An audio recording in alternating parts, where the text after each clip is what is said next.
Jemaat Tuhan yang terkasih, Shalom. Puji Tuhan, pada minggu ini kita tetap beribadah di dalam keluarga. Nah, Bapak Ibu, sesaat kita akan mendengarkan firman Tuhan. Tapi sebelumnya mari kita minta pimpinan Tuhan untuk memimpin kita di dalam kita mendengarkan firman Tuhan pada hari ini.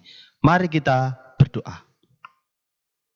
Ya Tuhan Allah kami yang baik, kami mengucap syukur Tuhan untuk hari ini, di mana Tuhan memberi kesempatan bagi kami untuk mendengarkan firman Tuhan. Buka kami Tuhan, hati dan telinga kami, pikiran kami, sehingga kami fokus di dalam mendengarkan firman-Mu. Dan murnikan hati kami Tuhan, dan biarlah kami bisa mendengar firman Tuhan dan melakukan firman-Mu di dalam kehidupan kami. Pimpin juga hamba-Mu yang akan menyampaikan.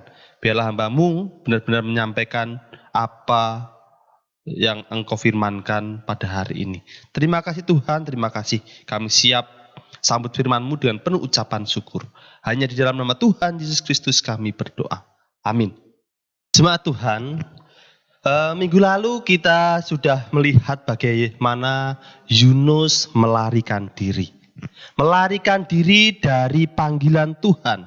Dia tidak menginginkan pertobatan penduduk Niniwe. Mengapa?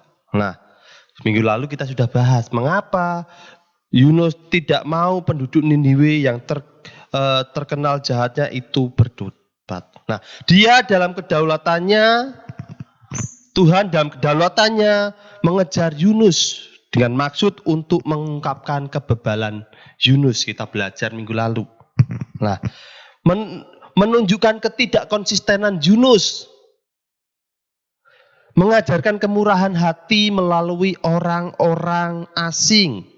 Dan yang terakhir, Tuhan memberikan cicipan kedaulatannya dalam menyelamatkan orang-orang asing.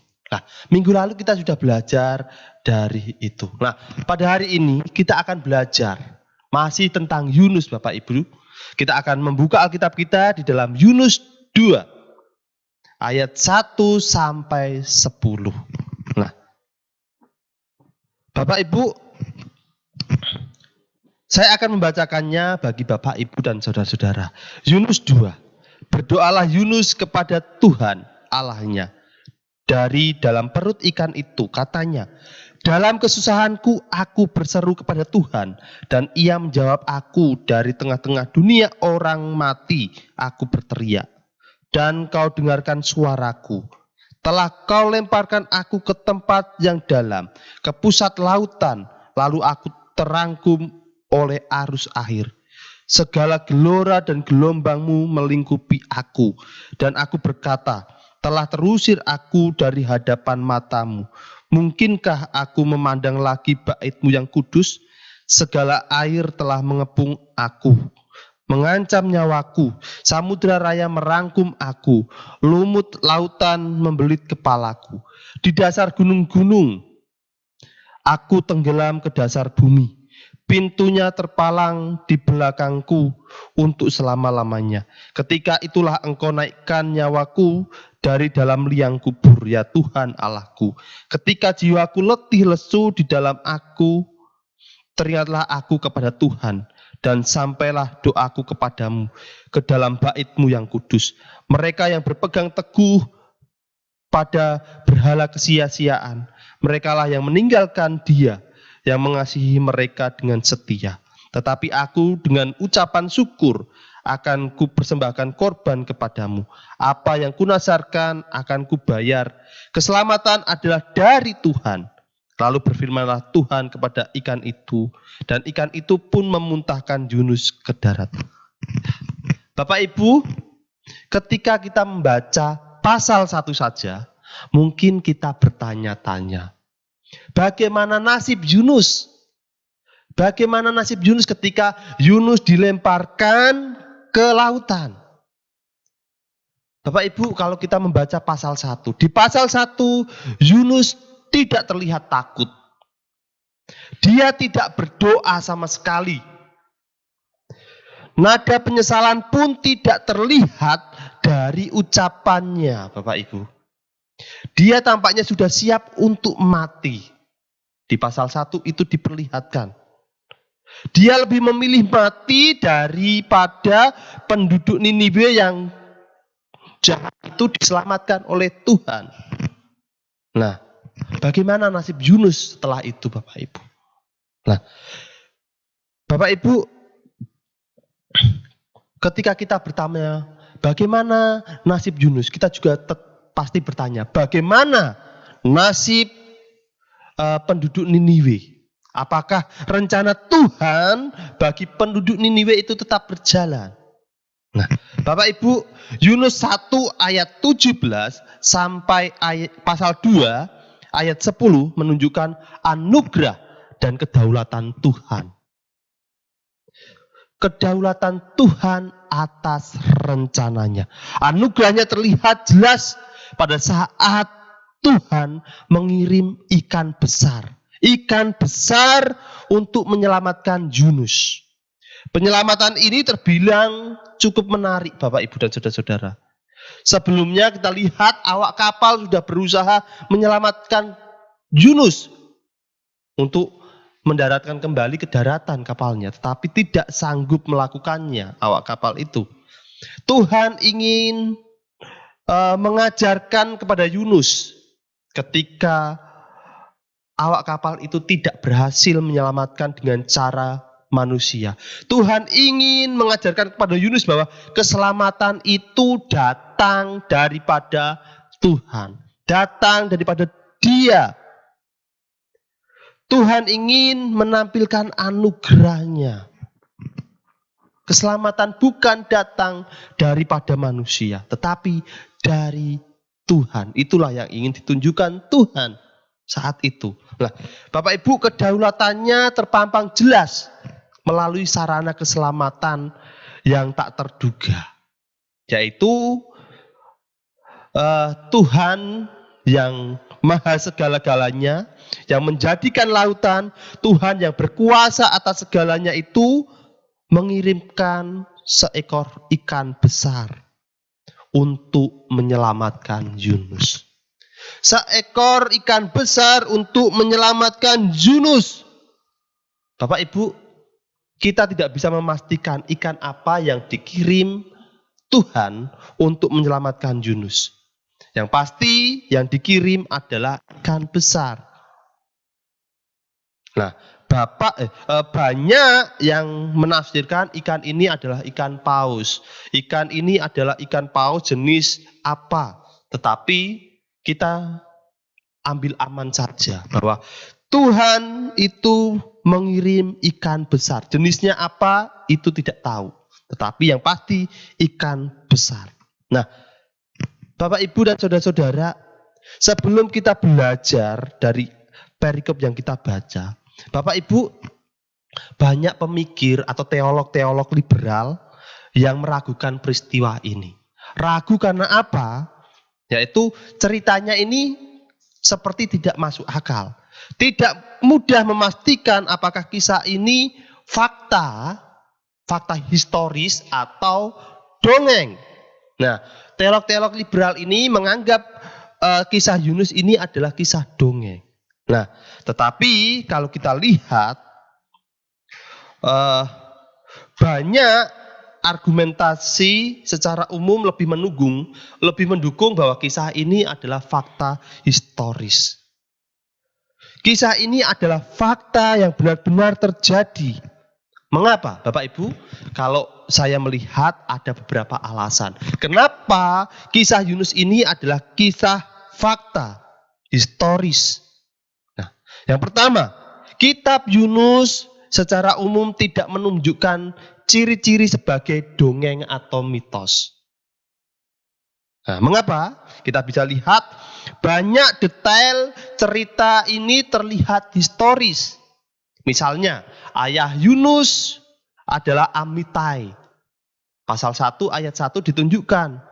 Nah, lalu dikatakan rute perjalanan Yunus dari Israel, Yopat, Tarsis itu memang jalur yang lazim pada waktu itu.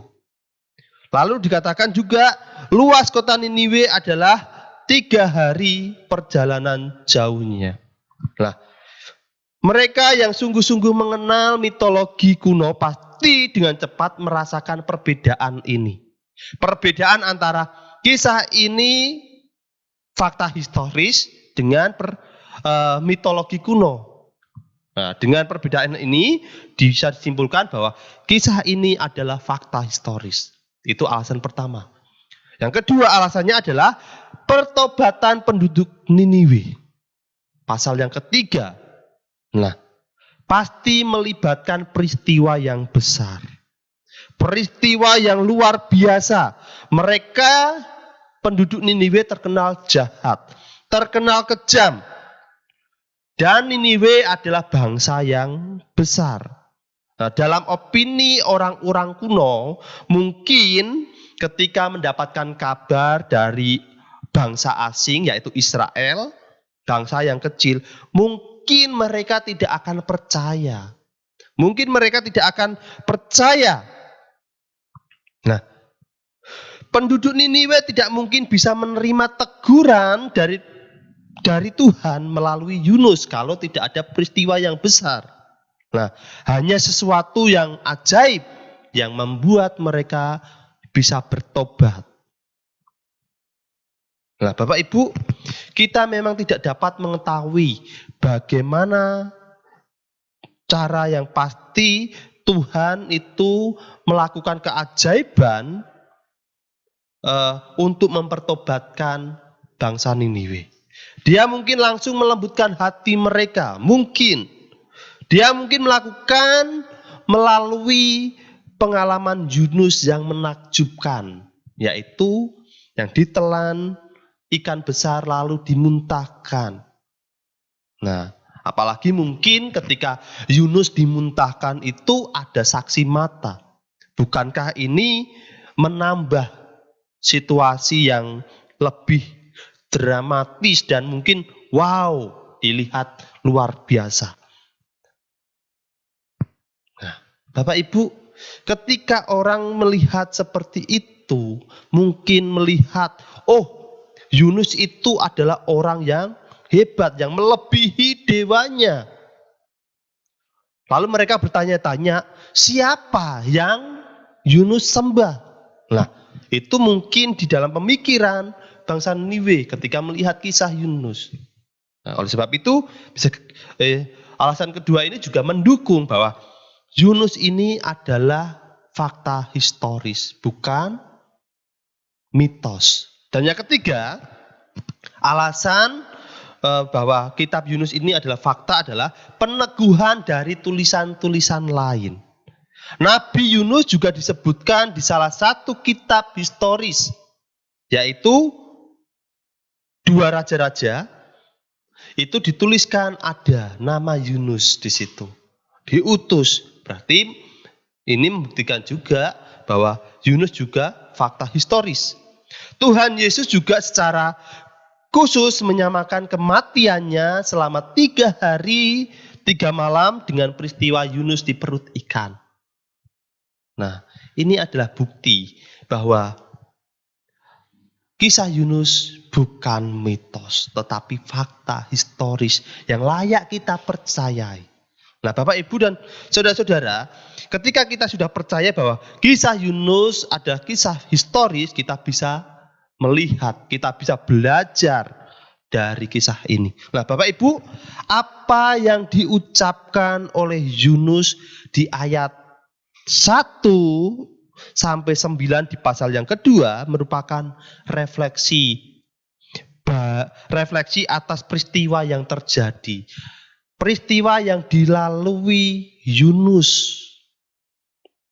Maksudnya, doa ini merupakan rangkuman pergulatan rohani Yunus dengan Tuhan. Pergulatan Yunus dengan Tuhan selama 3 hari di dalam perut ikan.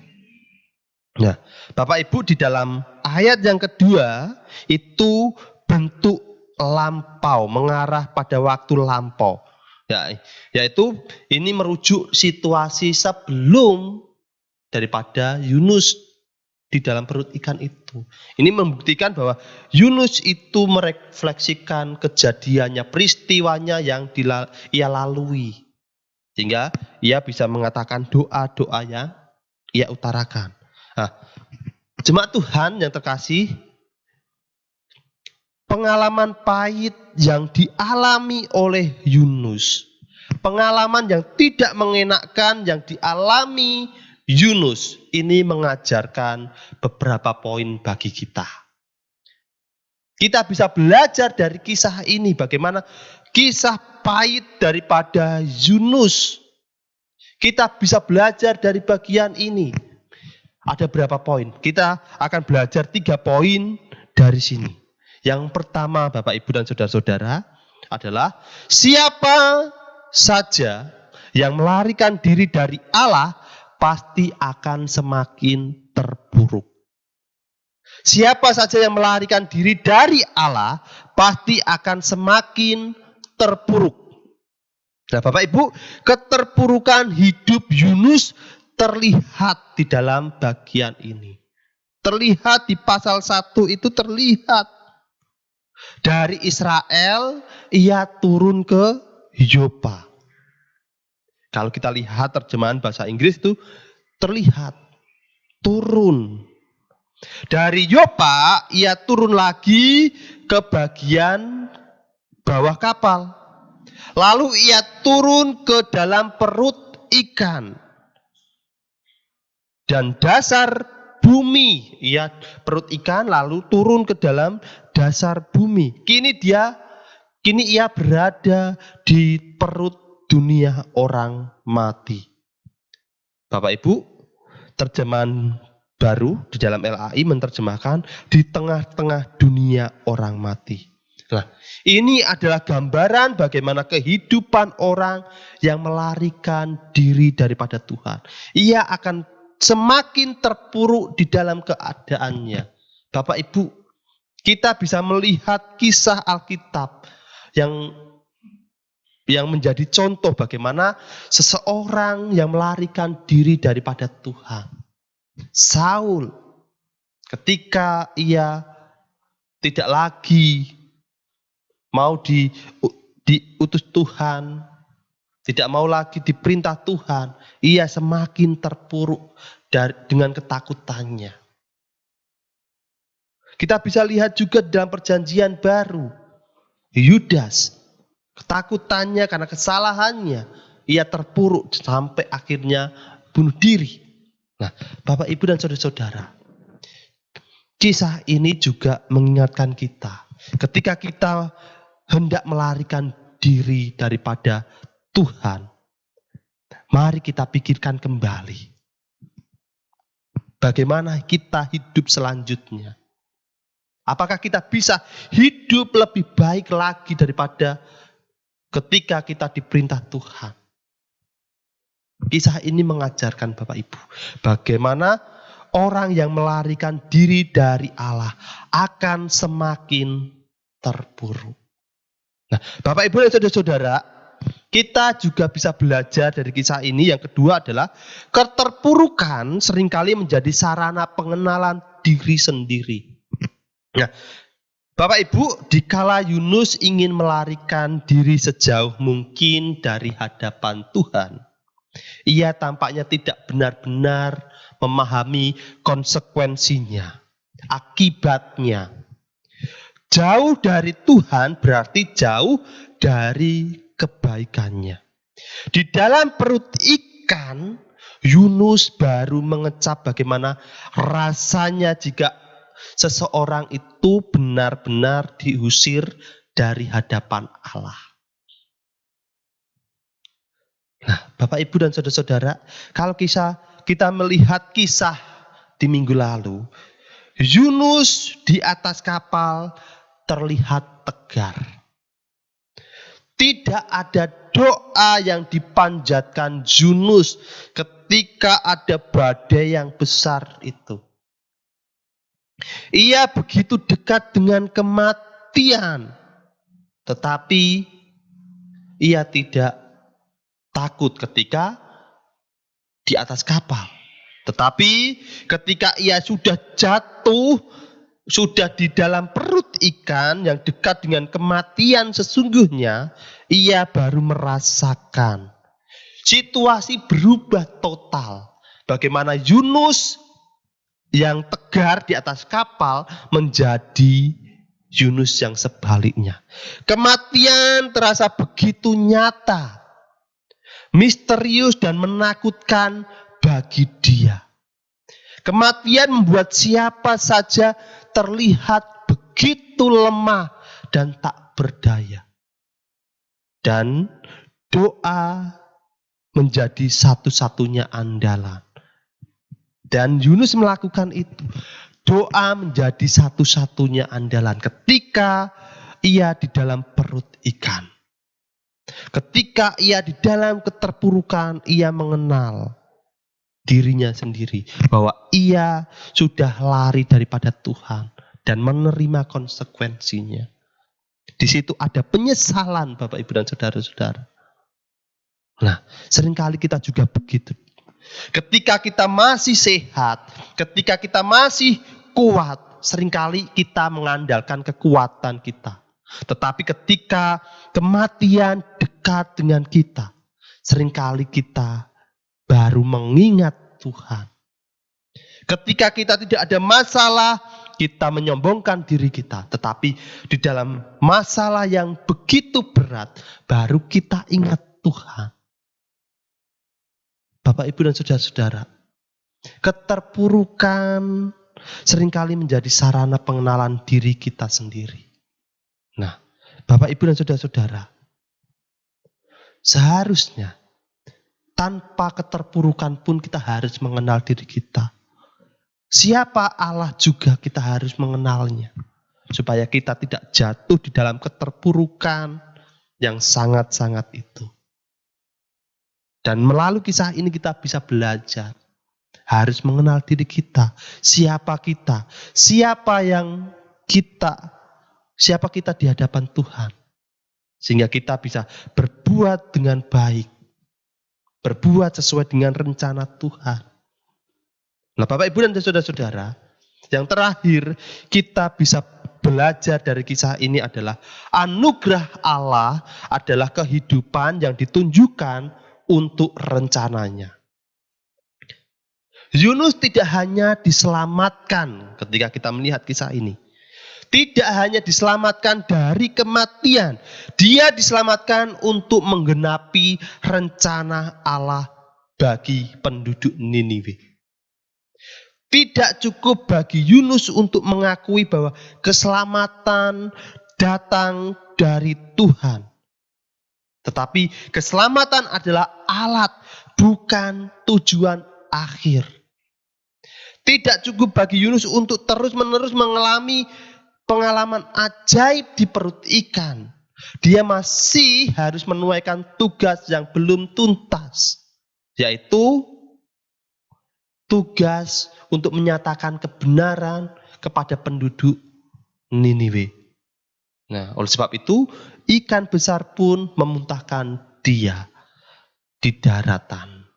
Di ayat yang ke-10 bagian yang kita baca tadi. Nah, Bapak, Ibu, dan Saudara-saudara, kita belajar bahwa keselamatan yang Tuhan berikan kepada kita itu bukan tujuan akhir. Bukan tujuan akhir. Tetapi kita harus melakukan tugas selanjutnya. Yaitu menyatakan kebenaran. Menyatakan kabar baik sampai ujung dunia. Itulah yang harus kita kerjakan ketika kita mendapatkan keselamatan daripada Tuhan. Ketika Tuhan disalibkan menyelamatkan manusia, bukan itu saja. Bukan sampai situ. Tetapi kita mulai untuk menyatakan kebenaran kepada mereka yang belum mendengarkan firman Tuhan. Seperti inilah cara Tuhan, Bapak, Ibu, dan Saudara-saudara.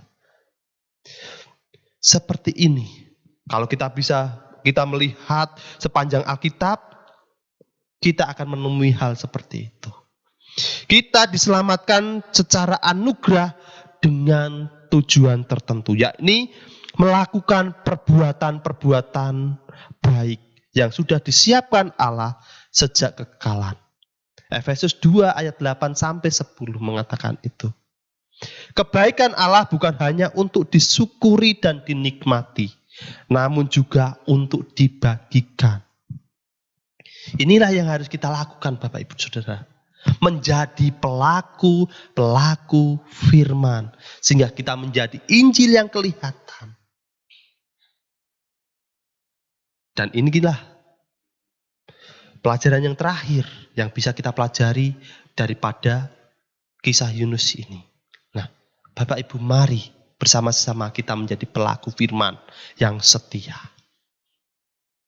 Dengan pimpinan Roh Kudus kita pasti bisa. Bapak Ibu dan Saudara, mari kita berdoa. Ya Tuhan Allah kami yang baik, kami mengucap syukur untuk hari ini. Di mana Tuhan mengingatkan kami.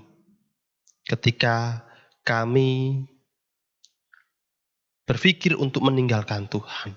Dan pada kali ini kami diingatkan. Ketika kami hendak meninggalkan Tuhan, harus siap-siap dengan konsekuensinya.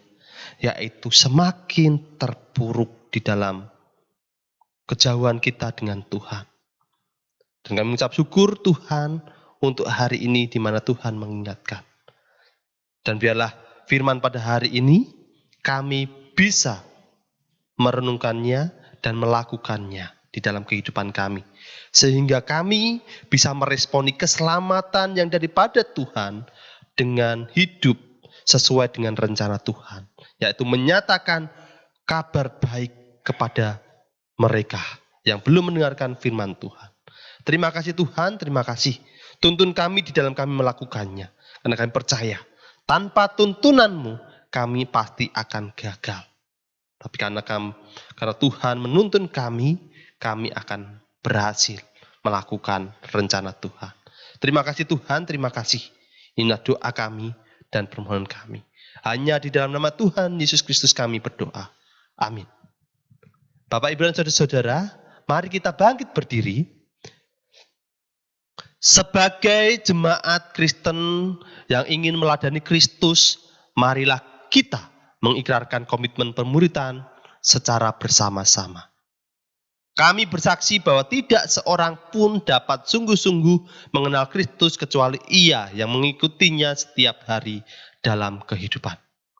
Dan sebagai bagian dari gereja yang am, marilah bersama-sama dengan gereja-gereja di sepanjang segala abad dan tempat kita mengikrarkan pengakuan iman rasuli.